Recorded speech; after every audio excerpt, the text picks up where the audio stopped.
The oil and gas sector stand at nearly 4 trillion shillings since 2006. The authority is undertaking steps to close potential revenue leakages from the sector as development intensifies in order to maximize the country's benefit. The discovery of commercially viable oil deposits in Hoima in 2006 ushered in a new dawn of heightened revenue expectations. Despite lack of a specific regulatory framework, the Uganda Revenue Authority was subsequently empowered by the 2008 National Oil and Gas Policy that gives it three broader roles, namely, to administer the collection of revenue from oil and gas activities in line with the relevant laws, to assist in monitoring and assessing of the impact of oil and gas revenue on the economy, to participate in formulation of tax measures to regulate collection, and to collect revenues. Even before the billion-dollar flagship oil and gas projects of Tilenga, Kingfisher, East African Crude Oil Pipeline and the refinery project have taken shape, the taxman has already collected revenues from the sector.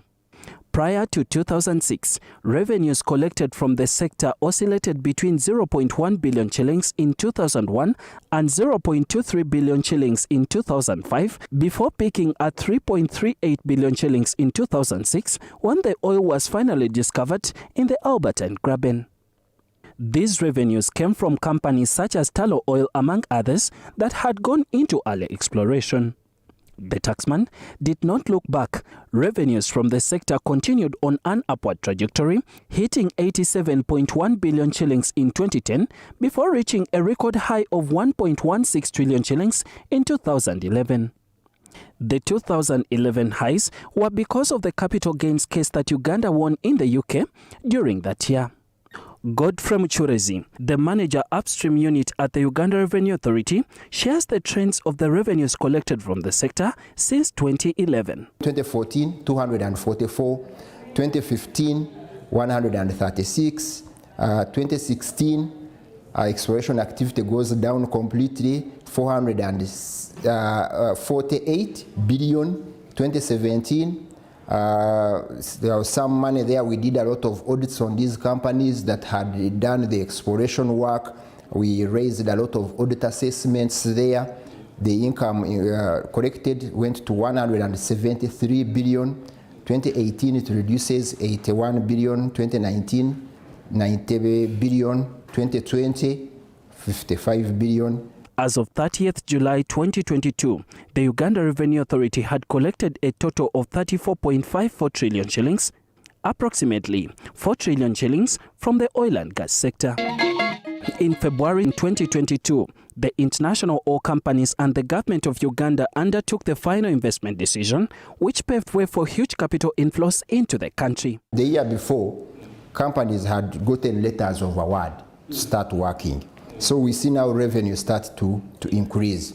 2021, 153 billion. 2022, 187 billion. Data from the authority indicates that as of 31st April 2023, contracts awarded from the upstream projects amounted to $4.38 billion. Approximately $1.28 billion, or 30% of this was offshore, Ugandans getting $3.09 billion, while ECOP contributed $284 million. All these were duly taxed by the Uganda Revenue Authority where applicable.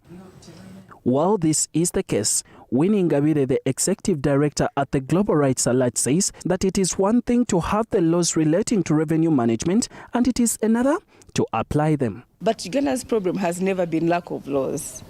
The problem has been respecting the laws and institutions. That even if we implemented a quarter of what our laws say, I think we would still have a very functional country. Ngabire's skepticism is anchored on a number of factors. The Auditor General's report of 2021 cited delayed remittance of revenues owed to the Petroleum Fund. However, the taxman says that this is being rectified. April this year, we sat with the Accountant General. They accepted to open another account, a collection account for the Petroleum Fund. Steps have been taken to close up the potential revenue leakages from the oil and gas sector.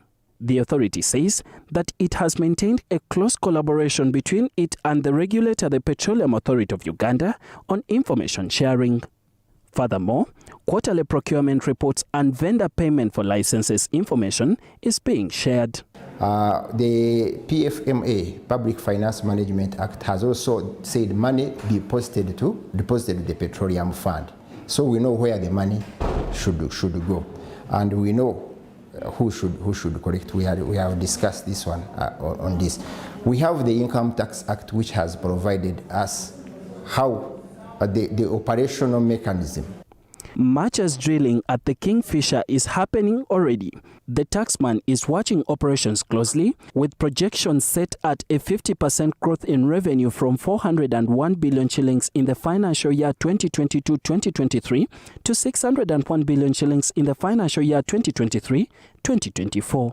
Civil society actors, however, insist that government needs to be more aggressive to close any potential leakages of revenue. To do what is required of us as institutions in charge, to hold companies to account, to hold our national agencies to account. Hakim Wampamba, NBS, Live at 9.